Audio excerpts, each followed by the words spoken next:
Hello, everyone, and welcome to Dragon Talk again. We would like to welcome Greg Titian to the podcast. Hello. Hey. Hello, and thank you for having me, guys. This is fantastic to be here. Thanks for being here. Very excited. You are a YouTuber who has been doing things on how to drink, which I often want to know how to drink. Always. It's as many comments inform me, I've been wasting all my time. It's so simple. You put it to your lips and swallow. That. Okay. One I get. That's one of the more hostile comments I get. I get that one a lot. You're like, yes, that's the joke. Thank you for explaining it. Yeah, exactly. Somebody accused me of being an attention seeker today, and I was like, I'm uploading to YouTube. That's, Tell me something I don't already know. Videos didn't wind up here by accident. It is so bizarre how that ends up going. Yeah, you're like, yes, I am trying to make content. That is correct. Yes. We've been doing it for a long time too. But also doing a great service, teaching people Thank you so much. how to drink. In a way, that makes sense. We should also introduce someone very special, Who? Miss Lisa Carr, Hi, Lisa! making her first appearance on Dragon This Talk, is my first. even though she has been 5 feet away from us for like 2 years. It's amazing. And she's here for a very specific purpose, which is to create some of the mixed drinks that you have recipe'd. What's the verb term for that? Created? I don't Created? know. I know. Yeah. Yeah, I think that's Invented? Cobbled. I cobbled it together. These are your own inventions that we are going to sample today? Yes, they are, actually. Yeah, they are. I mean, they draw on older traditions, but these actually happen to be as close to original drink as you can possibly get, I guess. I like it. That's cool. And one of the reasons why we wanted to bring you on is because you mentioned talking about playing Dungeons and Dragons on your channel, and everyone who here at the office said, "Oh, this is a person I follow and I watched completely unrelated to my D&D fandom, but they love D&D, and this seemed like a good combination here." So, yeah, when did you start playing? What was your first experience jumping into rolling dice? Oh man. So my freshman year of high school was my first official game of Dungeons and Dragons. I'm pretty sure I was a freshman. I'm hoping my friend Mike is actually watching right now. I sent him the link. But Shout out to Mike. Hey, Mike. Yeah, we love Mike. Okay, Mike. God. So he introduced me, and it was AD&D 2nd edition. And it was a Dark Suns campaign in which I was a Thri-Kreen warrior, and I'd never played D&D before. And it was like, I mean, I'm sure you hear it all the time. It was a revelation. It was just like, oh, you can. This is amazing. You can do anything you want, and the dice adjudicate. And it was just a hugely eye-opening awakening for me, and became a permanent fixture of I would say my formative years, but the rest of my life, actually. So yeah. Nice. So what was it about the Thri-Kreen that you wanted to? Was it you just get thrust into it, or was it like, that seems cool? I think he thrust us into it. I think he was like, I honestly, I don't remember. He was like, I have a campaign. It's ready to go, or an adventure, really. I don't think it was much shorter than that. And you can play a Thri-Kreen, or you can play this or that. And I think it was all pretty much monstrous creatures. I don't think we were playing anything that was like humanoid at all. So that was an atypical first campaign to get involved in. Yeah. But then I ran very bad D&D games for a very long time after that, like really atrocious bad games. Why Because you would were learning? say that? Yeah. Oh yeah, because I was learning, and I think because I had, so we're getting right into DMing philosophy. I think I was bringing too many of my own ideas to the table as a DM when I was DMing. Like, I had a narrative structure that I wanted to tell, a story I wanted to tell, and I put my players onto very, very rigid rails frequently. And I have since learned that you've just got to let go of that and, set the stage and then get out of the way as much as you possibly can. At least that's my philosophy on that sort of thing.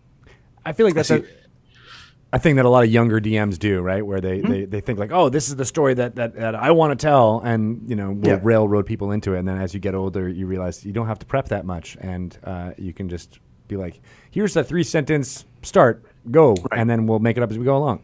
Yeah, and actually, I think that if you put too much of your own emotional investment into that prep, that like you can end up creating problems for yourself where you're committed to this thing, or or like solving the problem in the quest for the players and having a solution in mind that they have to find, and if they don't, then the game stops. These are like the stupid things. Oh my God, that's my story exactly. My first DM story is exactly that. They just didn't do what I expected them to do, and then I didn't know I didn't know what to do. So I just like crumbled and died. So that's why we resurrected her. Yes. And she's been a great lich ever since. Yes. Oh, well, it's fun at least you're being a a great lich. lich, yeah. Great lich. Better than being a demi lich or something. No, I'm a great lich. You're okay. I'm an average lich. Mostly You are, decent. I mean, 100% that lich. yes. Even an average Needs to be a lich is t-shirt. a lich, so Yeah. 100% that lich is very good, actually. That's an excellent t-shirt. Yes, it is. That's it. We're making it. That's got it. something.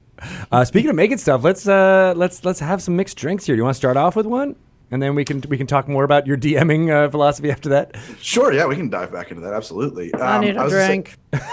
No, it's afternoon, so it's time. All right, what are we So- going to start with? This is actually a drink that I made up actually for you, because I had talked a little bit about D&D on the show, and then all my comments were exploding with people talking about D&D, and I accidentally implied that I was an existing fan of Critical Role. That was a complete wonderful accident name check in the opening of my Stranger Things episode. I didn't know that they existed. Now, of course, I do, and I am a fan. So, Wait, what did you say? How was? I think my cold open on the episode was something like, that the chips are down, and we're something I was describing like an adventure scenario, and then I said we're all waiting for a critical role, and I emphasized it in such a way that everybody was like, "Oh my God, he's a critter!" And I had no idea. That's awesome. Yeah, so I and then you guys said you wanted me to come on, and I said that'd be freaking super incredibly cool. I was like floored and so honored. And then I decided I have to shoot an episode about D&D drinks. So we shot the episode, and it comes out on Tuesday of next week. Oh, nice. So this drink is going to premiere on the show, on Tuesday, provided I actually finish editing it, because I'm still working on Oh, the life of a YouTuber. Yeah, editing all the time, editing all the time. Which is a lot like my life before YouTube, which is funny. But anyway. What's in the drink? So this is, I call it Dungeons & Dragons Tavern Punch. And so I was thinking about how I would trying to approach like making a D&D drink. It kind of came,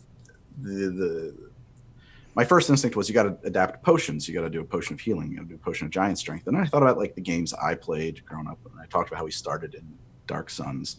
They were all like very AD&D informed lower magic games. I honestly, I really don't think, and Mike's probably going to text me right now if he's watching, like, no, that's not true. We had potions all the time. But I really don't, I can't remember like once when we had a potion of healing in that game. Like and it would have just been the most rare, absurd, some elf would have given it to you for later, and you never would have seen that person. It was like, just, I don't remember it happening. So, but taverns are a fixture, and I thought about the kinds of things that one might serve in a tavern. And I think in the episode I keep saying, period appropriate, but there's no period, but fantasy appropriate beverages. And so what I made was a traditional punch, trying to swap rum or cognac for something lower proof, but also leaning into mead, because mead feels very appropriate. And a lot of people have requested mead drinks. But the thing about mead, I don't know how much mead you drink, but it's pretty sweet stuff. It's like tiny little bits. Is like a nice dessert. There's a style of mead that I'm talking a lot now. I'm just realizing there's a style of mead that I think a lot of people are imagining when they think about mead and Vikings and fantasy and sword and sorcery. And it's called, I think it's a braggot, if I'm not mistaken, is the correct one, which is much more like a beer. It's a carbonated, drier, frothy, lighter drink. Very hard to get commercially. So I sort of simulate that by combining a Scotch ale and a mead, in a ratio of 2-to-1. So 2 parts ale to 1 part mead. Ooh, and it's happening right here. Lisa is Can you pouring hear that. Pouring the ale. Yeah, I can see it. And I did this. Did you do it right? Did I do it right? You did it. It was a great pour. It was fantastic. It was fantastic. We just have to underlight it, and we'll work on it. Nice. Yeah, why are the lights on? I just realized we don't have the lights on. Oh. It's very well lit. What are you talking about? Oh, I can okay. see everything. Good. Are you in the dark? No. We have just fluorescent lights on. We don't have the actual studio the lights house on. lights. I got you. I didn't realize. I that. need my lighting. Uh-oh. Yeah. No, I I really think just don't. flip those switches. Go for it. Oh, let's see what happens. We're making it all happen in real time. All right. So so we got the ale in there. Nope, didn't work. Nope, didn't. Oh. Dun, well, dun. okay. Whoa! Don't we look Hey. better now? Absolutely. We can see Lisa now for sure. Yeah, I feel like. Yeah, you were in the dark. Now you're not. All right, good. All right. Very visual here. All right, so we poured the ale in, and we're going to pour the mead in as well? Yeah, and then so it's 2 parts ale to 1 part mead. Now I that's just funny. I know that as a ratio, and then after that I went to ounces. So unless you're replicating exactly the volume I made on my show, but I gave you this recipe in advance. Yeah, so maybe I'm you've just already- following the recipe. Oh, There you this is go. gonna be Okay, so that's good. fine. That's great. That's perfect. This is a first for Dragon Talk, by the way. I don't know if you Yeah, we've realize. never had done this such a before. visual thing for this before, and we're really excited. Oh, We're trying out for Rachel Ray, I think is what we're planning here, right? Yep. Totally. I think we can. I think we I- got it. I think you could definitely make it happen. So while Lisa is mixing things up over here, what was the impetus for even starting the show? So yeah, okay. So I went to film school, but before I went to film school, when I was a young man in the early 2000s, I got a job. I got a gig. I was a freelance production assistant on set at a place called Michael Schramm and Company that is one of a big place that makes food commercials, just does what's called tabletop photography. So we shot like the close-ups for Wendy's commercials and stuff, and real super slow motion camera flying in. Like when the beads of water dripping off the tomato. My first gig, actually, I'll never forget, was we were exploding salads. They had built like this special bowl with an air cannon underneath it, and they were exploding salads because Wendy's had a new salad, and then and this was all on film too, which is exciting. We were doing that at like 500 frames per second. And then they would reverse. The whole idea was that the old salad exploded out of the bowl, and the new salad sucked in. Okay, That's so super neat. I remember those kind of shots. I They know, were I like remember in the- fashion for a while. Yeah, exploding salads. exploding salads. Yeah, everybody was into the exploding salad for a second there. I think you're It right. was like hot minute. Very on trend.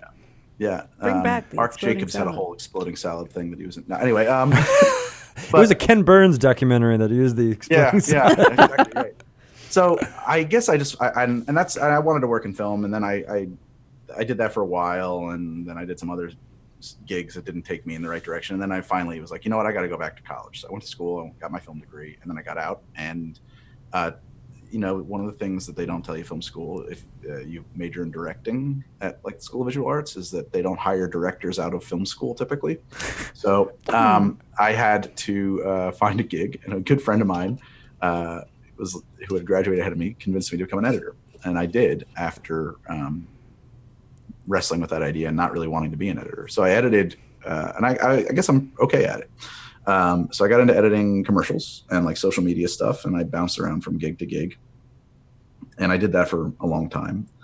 And in the back of my head, I had that experience on those food commercials sort of filed away, and I'd been had an interest in tabletop, and I also had a interest in cocktails. I was pretty into mixology and just kind of being a home bartender and reproducing some of these classic great recipes. And a friend of mine who was a cinematographer had a free camera for like a weekend and said we should shoot something. And I said, I have this idea for a show I've been thinking about for a while. And we shot the first 7 episodes, but it was really The first 7. Yeah, we shot the first 7 in my living room in an afternoon. Wow. Maybe it was an afternoon and a half or something like that. And if I look at them now, I cringe. Like it's so lo-fi compared to where we're at now. I love looking at our old Dragon Talks. Do you? Do you think about deleting them? Yeah, I do. Yeah, right, exactly. All right, so just to pause you for 1 second, because we got, I think the next step here is ready to go, right? Yeah, so this one took me like a couple days to make this, the Oleo Saccharum. Oleo Saccharum. Oleo Saccharum. There you go. Oh, what is that? Yeah, what What's is Oleo that? Saccharum? Sugar and lemons. Yum. That's right. Yeah. So it's an old timey ingredient. You take lemon. So before refrigeration, if you had citrus, you were in luck, but it was going to go bad in a hurry. and you wanted to preserve it. And different places had different ways to do that. There's, if I'm not mistaken, like a North African or Arabian Peninsula tradition of salt lemons, like where they pickle these lemons and stuff like that. But in Europe, they would take the juice and do something with the juice, but then you take the peels and you macerate them in sugar. You just add them to granulated sugar. The sugar is, and I think it's hygroscopic. I forget the term for this, but it's real thirsty. It wants to dry things out, and it sucks all the oils out of those lemon peels and then dissolves. And so you end up with a pretty unique ingredient. It's not lemon juice, it's lemon oil. So Oleo Saccharum, really, it's fat. It's the Latin for oleo is fat. Ooh, that's Saccharum nice. is sweet. And you put it together, sweet fat. So it's a unique ingredient, but it's like one of the, and I feel like I sound so dry. It sounds amazing. No, and it smells so good. Like it's like lemony, right but now. like not the over kind of like lemon overly and sweet. citrus that you would get from like zesting in a lemon Like or a something candied like that. lemon. Yeah. Yes, exactly right. Like a candied lemon. And so, so it's one of the traditional ingredients that really make punch. Basically, if you, sure David Wondrich was around, he would correct me on this, but if I'm not mistaken, historically, what makes punch isn't just being a shared large format drink. It's the combination of spirits, Oleo Saccharum, and nutmeg. If you go back to like the 1700s. Nutmeg. Interesting. I've been doing it nutmeg's wrong. vital. I don't think I've ever had nutmeg in there. If you go back to like what was being drunk by the aristocracy in like the late 1600s, early 1700s, before the dawn of the cocktail, there's a great book Dave Wondrich wrote about it called Punch. But that's the basis, if you strip it down, it's those three things make punch. Sweet. All right. So what's going on next here? This is a new concoction. So this is the cinnamon syrup. Syrup, yep. So is that too? Sorry, go ahead. No, please. I basically just boiled some sugar and some cinnamon sticks with some water. That's it. And it turned it into a syrup. Turned it into a syrup. Yummy. It's real syrupy. Can we smell that too? Yeah. Oh yeah. We want all the sensory things happening here because obviously if people are listening to this, they won't get it Oh, all. it smells like a stick of Big Red. Very festive. Yes. Does sound like a stick of bacon. Wow. I never made that connection, but you're right. Absolutely. It almost has that exact I can kind like of taste bouquet. the Big Red. So 2 parts sugar and 1 part water. From here, it looks like you used granulated sugar, which is fine. I think I usually use. I'm I can sorry. just How tell. can you tell? Because it's clear. Okay.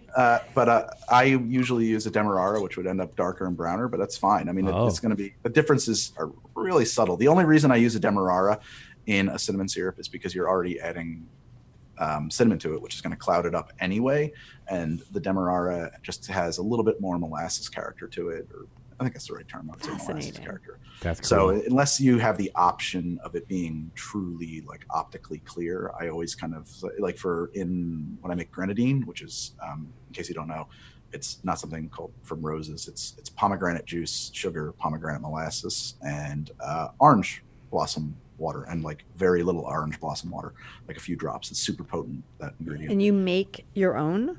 You must make your own grenadine. You must. You must. The stuff at that the is not supermarket. some. Oh, okay. How dare you? Regular people buy it, but you are saying if you want it, the good stuff, you make it. If you go to the store, I mean, now the stores are better. If you go to like Whole Foods, you can probably find Small Hand Foods is an excellent maker of grenadine, and I think BG Reynolds might have one too. But the standard one for years is roses, and nothing against roses, but like the first ingredient is high fructose corn syrup.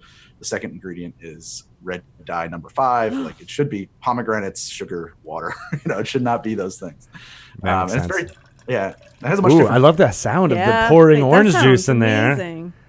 All right, so we've been combining all these into a punch. And what's really cool about what you're describing, and we'll get to the recipe and be able to see all this on your show, as well as I think in the show notes we're going to include the recipe in there. But like you can do this at your D&D table and have like a thematically punch to serve to your You could D&D be folks. like in the tavern in your D&D game. That was my idea, and it was. There's also like a tradition in older taverns, like of all sorts, where they just sort of combined whatever was around, and you could buy it cheap. There'd be a barrel of all sorts on the bar, and I thought about that, and I actually got like a 3-liter barrel to keep it in on my table. And Lisa's mixing it up. It looks so delicious. It really does. It is good. I can smell it too. We got some good smells coming over. The only thing I was going to say once. too is you might want to try it before adding the water. I would say that that's not 100% necessary to the recipe. It's one of those things where a lot of times you would have put it out in a punch bowl and added ice cubes to it, if you have access to it. And then so you want to simulate that as they're melting. But honestly, I'm okay with it tasting like that. Let's do it. Yeah. Okay. Why dilute it, right? Myself without any water, I think it's fine. So we've already told everyone this is a very adult themed episode, but don't try this at home, kids. You probably want to dilute it with as much ice as you can get. Well, it's pretty. I mean, that's the other thing too. Is I specifically started with beer and mead because once we started adding other ingredients to it, we're going to really knock the proof. I mean, it's not really high proof stuff to begin with, and we're knocking it way back down. So I didn't want something that people were going to get like obliterated playing D&D, because there's nothing I hate more than having somebody at the table who's like not really of sound mind and falling asleep or something. It drives me nuts. Right. I agree with you. I like having it as a icebreaker, to get people like a little bit loosened up and get into their characters a little bit more. But then that can very quickly go, too far where you're like, all right, let's just not start fights with everybody we meet or try to steal everything. Like, let's just get the story going here. Yeah, exactly. I agree with you. So like, a little bit, a fine line. A little bit of punch goes a long way. You're gonna have to try All right, some? can we try some? Are you trying some? You ready? You want to try some? All right. What's the name of this again? I just call it Tavern Punch. I don't really have a better name for it. But you guys don't have if you have a better name for it, I'll record a voiceover. Elf Song Tavern Punch. Elf Song Tavern Punch. That's it. There it is. Cheers you. Damn it. Could be like dirt and Virtual cheers. punch. What's his name? Obviously, I can't pronounce things today. Ooh. Drist Duorden. Is that who you're trying to pronounce? The Yawning Portal bartender. Durnan. Durnan. Oh Wow, my gosh, this there's tastes so much so- happening in this. Yeah. No. I'm so happy you guys like it. A lot of different layers. There really is. So yeah, you can taste the lemon kind of first, and then the cinnamon now is just hitting Right. on the back end. Yes. Yeah, that was after 30 seconds after you take the sip, and then Yes. you're like, oh yeah, there's cinnamon. Oh, I gotta try it again. I hope you're not losing the ale or the mead either. So. Not at all, because at first, it's definitely I get the ale. Yeah. It's almost like Hefeweizen-y. Yeah, like a cloudy cinnamon. wheat beer type Yeah. thing. Yeah, But then the lemon is delicious. I like So this. happy you guys You like could this. bottle your lemon syrup, Lisa's lemons. She's learned a lot, and as everybody is Oh, listening, this is absolutely it's delicious. not that hard to make this stuff, is it? Oh no, it was super It easy. just takes time. Yeah. I don't know anybody selling it commercially either, so the market's wide open, Lisa. Jump on that. Let's do it. We'll do that, and then the mead brewing. That's going to be a big thing coming up. What did you put in here that's bubbly? Nothing? I think it's just the The mead ale? and the ale. The ale. The ale would be bubbling. The mead is flat. Did you use for your ale? Is it from a bottle or from a can? I It's can't from a believe- bottle. So I have a friend who's a brewer, and he was the guy who because I don't know a ton about beers, and he was like, "Oh, if you're looking for some traditionals, maybe consider using a Scotch ale." And I played around with it, and it worked. But he also pointed out to me, and I actually cut this. This is a cutting room floor moment from the episode because I didn't think it was super relevant. But that if you go with a can, it'll have a nitro puck in it, like a Guinness, as opposed to it being carbonated, like it's in a bottle. And you're probably closer to accurate if you go with the canned version. However, in the show, I use the bottle. And I actually think that since with everything else going on in there, the carbonation, I think, is welcome. I haven't actually even tried it off the canned version yet. So just food for thought. I have noticed that about canned, especially Guinness, where it's so much more effervescent and a lot more. The carbonation doesn't feel stale in some ways. It feels very fresh when you get it that way. Creamier, Yeah, I would say. Yeah. It's like kind of very similar to the process by which, like, if you ever get like the nitro brewed, what do they call it? The the Starbucks stuff, yeah, or something like the that. coffee, which I think is hilarious because they make a big deal about it being nitro brewed at all these coffee houses. But if you want to get the coffee if you want to have it in a keg and get it out of a keg, nitro is your only option. Like, it's just like the machinery. If you guys watched Mad Men or not, it reminds me of when they tell RJ Reynolds to tell people, like, your tobacco is toasted. That's why it's better. Everybody's is toasted. Of course. Yeah. Yes, but we're advertising that it's toasted. That's what we're saying. That's what makes it better, right? Like, the only way you could get it out of the keg is with nitro, because if you use CO2, it's going to become somebody's very loud machine outside my house. Oh, the leaf blowers. The leaf blowers. If I pop up to shut this door, that might help. Will that be a problem for the No, show? sure. Go ahead. Go We'll for it. pause We're right just gonna there. keep sipping our drinks. I know, right? They're so good. What I love about this too is that it is again something that you could make for your players and really get it feel like you're in the ambiance of a real tavern, I know. right? Yeah, you just make Well, it like I hope while that- setting the scene. This is delicious. This like we're talking about it being great in your game. I mean, I think I could this could be like my good summer drink. Right? It is a very summery It tasting is. I thing. think the lemons but are also just making me think of summer. fall and wintry too because of the 'Cause of cinnamon the, and yeah, the, the cinnamon and the meat. Yeah, It's an all-season drink. it is. all So how seasons. many iterations of this did you go through to get it right? This one's not really a cocktail. Works a little differently. What the thing that I had to iterate a lot was figuring out what the ratio of mead to ale was to get the right. Like I consider that the base of this drink. I probably played with like 4 or 5 different ratios. Just, I mean, in a glass, just like pour a little more, pour a little less, back and forth like that. Until I was like, okay, that tastes like what I want this to taste like. And then from there, the oleo, the cinnamon, the orange juice is more or less kind of just the seasonings that kind of you can actually do all of those to taste, as far as I'm concerned, really. But yeah, I don't know. 2 complete iterations, I would good. say, to get this, but maybe like a few. I played around for a while with that base ratio to get that correct. Very cool. Very cool. So have you done the type of thing that we're describing of like creating a drink or a punch or something like that for your players and have that be an immersive moment for them? I haven't actually. I mean, before now, but I am starting a campaign for the first time in a while.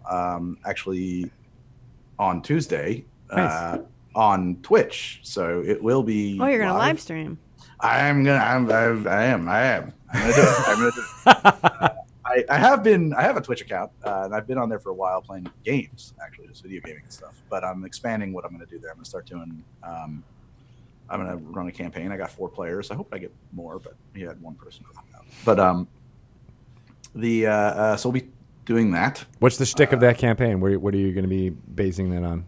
It's an original setting that I am developing as the game evolves, but it is a lower magic setting, and it's going to be pretty sword and sorcery. Some might say sword and sandals, kind of, with heavy nods in the direction of Dark Sun and Conan the Barbarian, and also just like ancient Babylon. That's cool. Going back to your roots with the Dark Sun stuff. Yeah, exactly. Yeah. I have just a strong preference for lower magic settings anyway, because it's easier to. I feel like for me, just like the way my brain works, it's like when magic items and magic things in general are super duper prevalent. It's like, well, then the economy kind of by nature has to stop resembling anything kind of recognizable to me. Like I have to go that extra step and be like, okay, and then this would mean this, and then this would mean this, and then this would mean, and it's like also It's a lot of well, suspension of disbelief. Yeah, then at some point I get to a point where I'm like, well, then why is anybody a peasant? It's just like there should be other ways to live your life. But well, that's when you create a utopia as your setting. right. Yeah, that's true. Exactly right. Exactly right. But I like you. I'm like you with you, where I like having a low, not necessarily low magic, but just low resource setting, so that just the fact of getting from one city to another is a challenge and an adventure unto itself. So I appreciate that. We can dive right in. I can tell you that it's not actually low magic. It's magic is accessible. It's just feared and hated, because I've got is I've created a kind of expanded rituals chart that I'm still putting the final touches on, but I'll put it online at some point, that allows what is like creative ritual casting. So it allows a caster with the right feat can design a elaborate ritual can define an effect. It's kind of, my friend told me it's sort of like something that Ars Magica did, where you can define a desired effect. I also consider it like strategic spell casting. Like, let's say I want to, flood the kingdom of so-and-so with like, huge storms and just like drown their armies or whatever, huge miracles. You run it through this chart to figure out what the effective spell level is of that effect. And let's say it's an effective spell level of like 18, well above 9th level. And you have access to 5th level spells because you're a moderately advanced caster. You have to then use the other side of this system to develop an elaborate multi-part ritual that might take weeks to bring that down to your effective spellcaster level. So it might be like, well, if you have 50 cultists chanting for a month, that brings down 1 spell level. And if you do it on the first full moon of the year, that brings it down a spell level, that kind of stuff. So That's kind of neat. I love how that so it doesn't make it necessarily like a low magic setting like you're talking about, but that you just need more effort and resources in order to put these major magical things, and the only people who can do that are the richest people, and then they're the ones who can hire the adventurers to get the components that are going to be like Exactly. There's so many hooks just in what you're describing.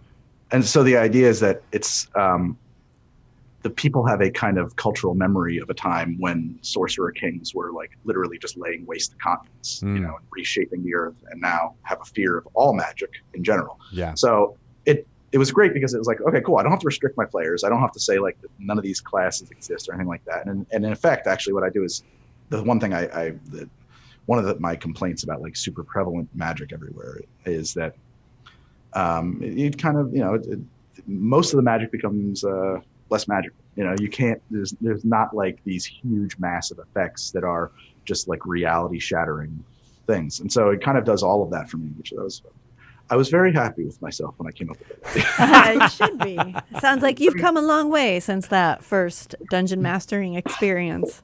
Thank you. I hope I have. So are you still everybody's least favorite dungeon master? As you quoted, that was your quote, not me. Maybe. I guess it remains to be seen. I don't know. We'll find out on Tuesday. I put out good snacks, so I compensate that way. But I don't. My God, that damn leaf blower is so freaking loud. That's right. Oh, it looks like he's I right see him behind you. behind you. He's right behind Ah! you. He's gonna kill you. That was so weird. There's like a rogue coming. That's amazing. That's well, funny. snacks is definitely a good way to get players on your side, as well as having drinks like this. So I have. I don't really shy away from killing player characters. There's like this. I think it's interesting that there's there's like a lot of think pieces I've read, or think pieces, but like dungeon mastering advice about like, hey, only kill players when it serves the story. Kill player characters, never kill players. But only kill player characters should die when it serves the story, when it's dramatic, when it works. Blah, blah, blah. And I think that to me, for me personally, that is all speaking to that trappings of the dungeon master who's got a specific narrative in mind that they're trying to tell, and it is removing the collaborative aspect of it. I don't know. It's an issue also for me with like video games, where I remember a lot of the games in my youth. They were brutally hard, and I would replay the same level or the same boss fight or the same encounter, like in Fallout 1 and 2, like 1,000 times to try and finally figure out just the right way to do it. And then it was extremely rewarding.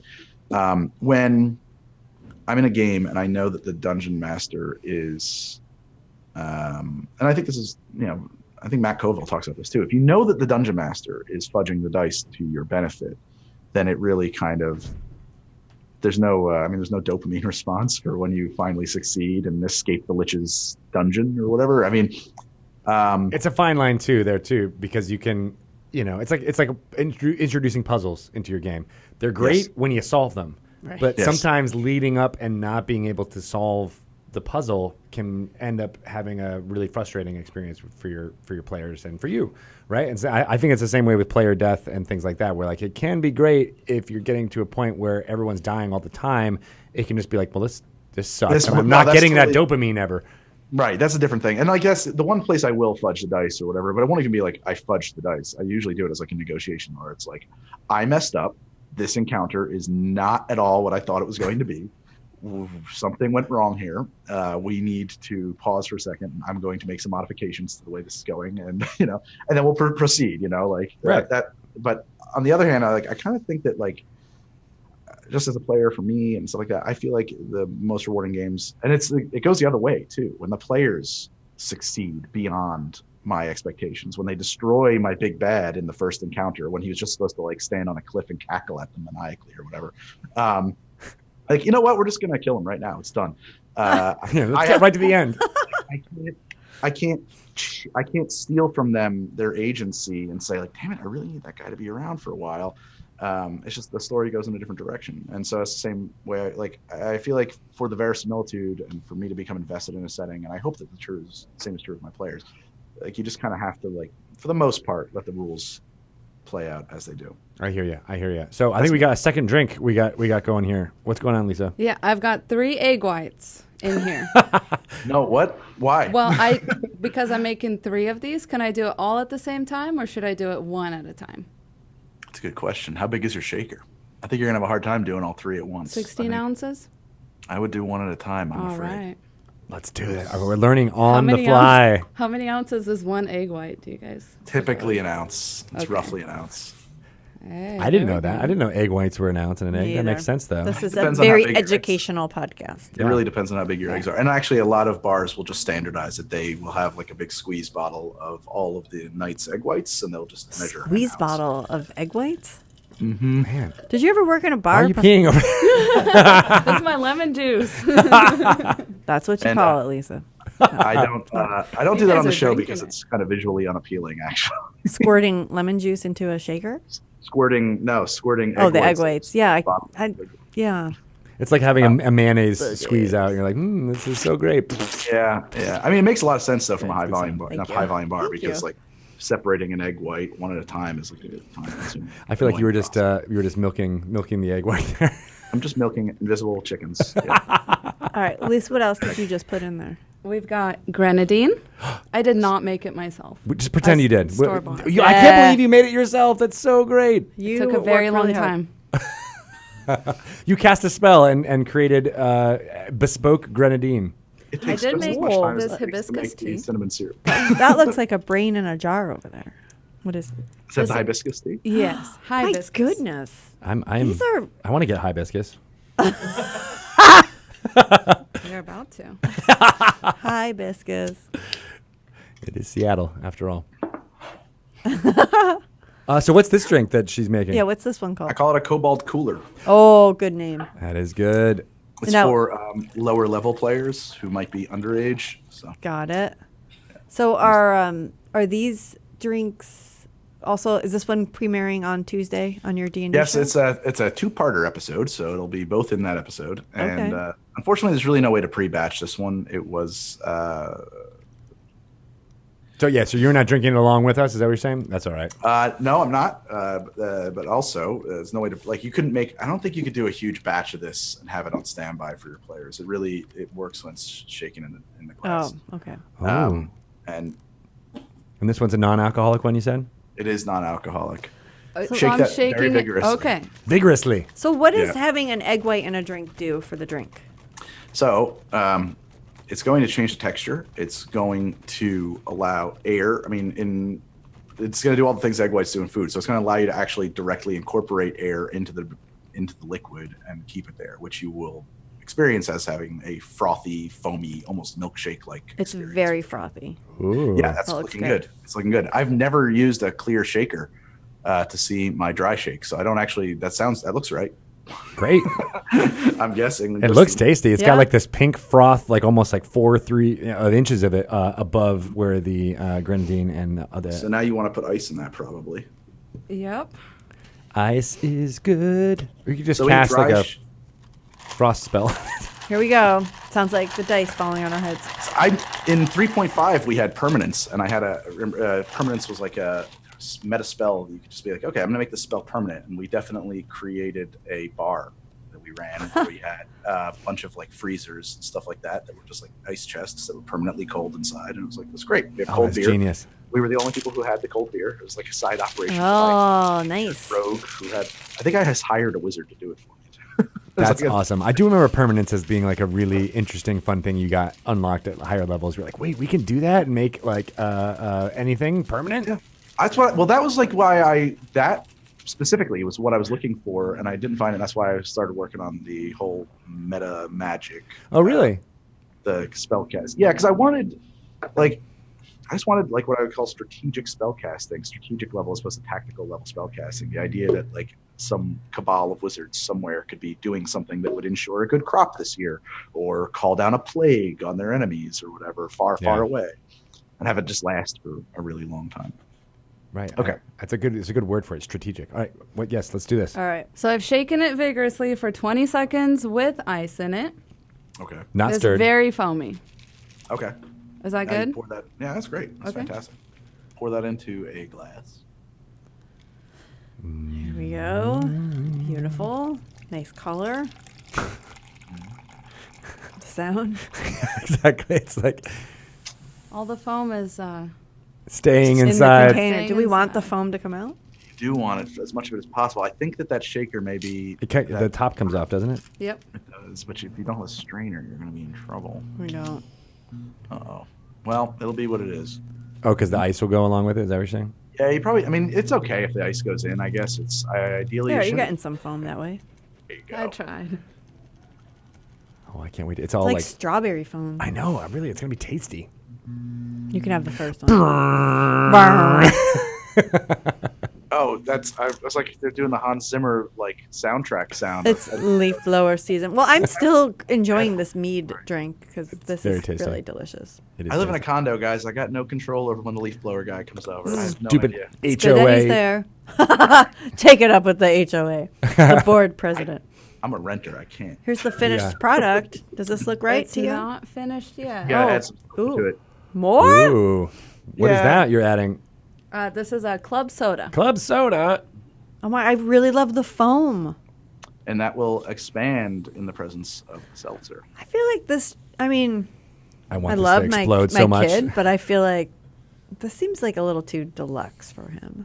It's too extra Too for Quinn. extra. You don't want to do this. He Is there a would way? love it. He would love the foam. Is there a way to make this alcoholic with spike it with something? If you want to put like a vodka in there or something. I would add gin. Gin? It's pretty. It's pretty close to a gin fizz subbing out. It's very similar to a gin fizz that I removed the gin from and switched it for hibiscus tea. Oh. I think gin would be fine in there. But then and if you're gonna continue with the hibiscus route, I would take the hibiscus tea and freeze it into ice cubes, and shake it with that so that you don't have to add tea and ice, which would Dilute it. dilute it. Yes. So actually, I did Good a idea. drink where I made a Philadelphia Fish House Punch, where I did that, where I made you. tea into ice cubes, and I used that for to shake the drink with, because it's supposed to be made Here, of let's tea. just share this. Oh, you guys want a second straw? Yeah. Oh, it's like Lady and the Tramp. You We're gonna guys Lady don't and the wanna- Tramp. We have to do it at the same time now. Whoa. All right, so this pink frothy drink has got like a Oh, I love the tea. the hibiscus. You want a picture of that? Yeah, I do. I definitely want to get a picture of that. Pretty cute. It's pretty cute. Love it. That's so good. That is delicious. And I'm digging the foam. Yeah. I really am kind of obsessed with the foam. I want all my Me too. drinks to have foam now. Yeah. Also, this egg is white drink, super cool. and this is great for kids, as you said, like having it Yeah. be like a. I mean, I just came from a Here, wedding put a where third straw in there was a there. lot of kids under 21 who were Okay. ordering Shirley Temples like crazy. Like Oh, I they saw love so the many Shirley cocktails. Temples all over, and I was like, guys, it's not even that. I don't dislike Shirley Temples, but I was just like, why is that the only one you're going to? There's a lot of different non-alcoholic drinks down there, and here's They one of don't them. know. They don't know. What would they know? Do you think a 12-year-old has like a good roster of non-alcoholic drinks? Yeah, right. No, they should. This is I one of know. them. I grew up on But this Shirley. mead, though. Love those. You grew up. I grew up on Shirley Temples. I had them all. See, that's how this all began. It is. Yeah, it's getting them used to the idea of making cocktails and enjoying them. There's a whole what's his name? It's a great book if you have kids. And actually, we were kind of exploring it when I did my Soda Jerk episode with my own daughter. Is Fix the Pumps, which is by Darcy O'Neill. It's a softcover recipe book that is all about making and recovering kind of lost soda fountain drinks from where you'd go down to the Soda Jerk and get yourself a malted or something. Yeah. Oh. And they have recipes in there? Oh, the whole book is it's a recipe book. Yeah, it's Oh, fantastic. sweet. Yeah, it's a super cool book for making non-alcoholic beverages. I'm still trying to there's a whole movement right now happening in the mixology world around non-alcoholic drinks, and I'm trying to wrap my head around what I can do there that isn't making like soda. I know there's an answer, because a lot of people are doing some pretty innovative stuff. And there's actually a whole category in the marketplace now of non-alcoholic I mean, they say spirit, but they're not spirits. Like they're non-alcoholic infusions. Seedlip is one of them. They make like looks exactly like liquor. It looks like gin, and it's basically a bunch of botanical flavors imbued into it. There's a distillation process that does not yield alcohol. You know what? This is a dead end. I'm done talking about that. No, not at all. Because what's really interesting about what you said, and I want to ask you about, was how you mentioned there's like this mixology community of people who are doing things like that, and I want to ask how that compared or felt like the D&D community, and how there's all this kind of DIY way of like, oh, we want to, even just you're talking about adding this kind of ritual magic, and you're like, oh, it feels very similar. This whole DIY, we can put our own spin creatively on something that's been around for hundreds of years. I never thought about that. That's very insightful. You are on. That's awesome. Way to go, Greg. Other Greg. Greg, Greg T. Nope. Nope. Greg T.I.T. No. No. Greg T.I.T. Yeah. No. We're brothers. Let's just say it. Yeah, my brothers. But I mean, is it like that? Does the cocktail community like feel like they talk to each other, and like do you see trends and like you were describing?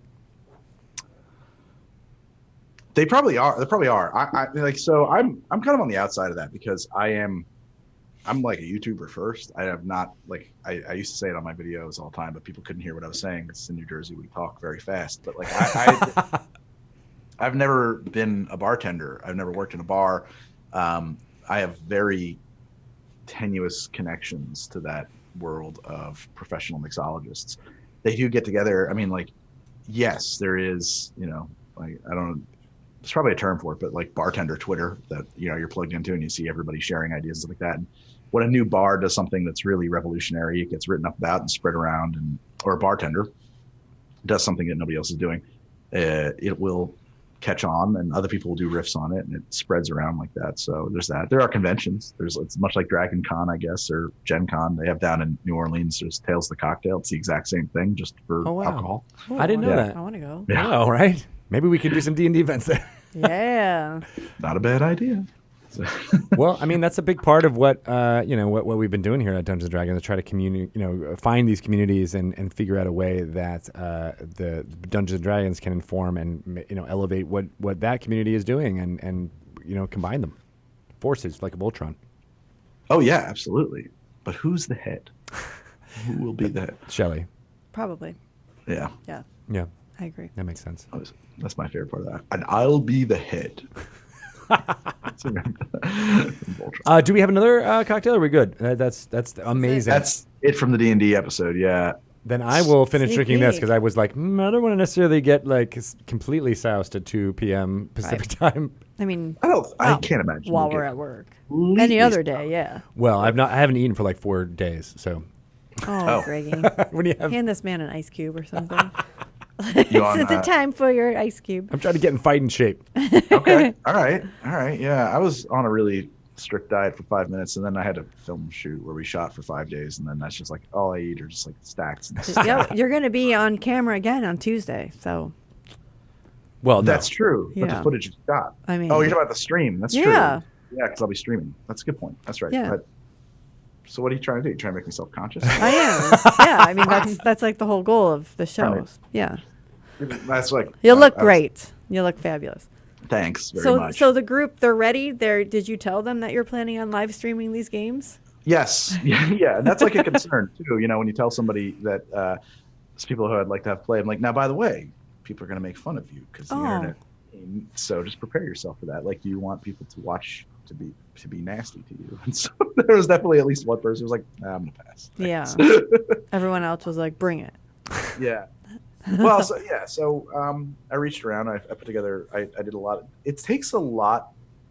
It's a lot more work to put together this game than any other game I've ever done because I had to find the players, I had to schedule it, I had to figure out all the tech stuff. I've been collecting cameras and microphones, and I just found out that I might need to. Some of the stuff I thought was going to work may not work the way I'd hoped it would. Well, you got the right skill sets to kind of combine Yep. into making this a reality. So I can't wait. What's the Twitch channel if you want to get people to watch on Tuesday? Yeah, I'm Greg from HTD. That's it. So if anybody wants to check out my Twitch, that's what it is. It's twitch.tv/Greg from HTD. I'm excited to find out about this low magic, or I know. not necessarily low magic, but a strategic magic setting of swords and sandals. I think that's a really interesting flavor that I haven't seen a lot of. So, yeah, I'm probably gonna use like the lingering wounds rules and stuff like that too. Ooh. So it'll be a very gritty, misery-inducing setting. So if there is one single cocktail that could best describe how this new campaign is going to be, what would it be? It's got to be the Blood and Sand, I think. ooh, what's that? That's like an excellent name for this campaign too.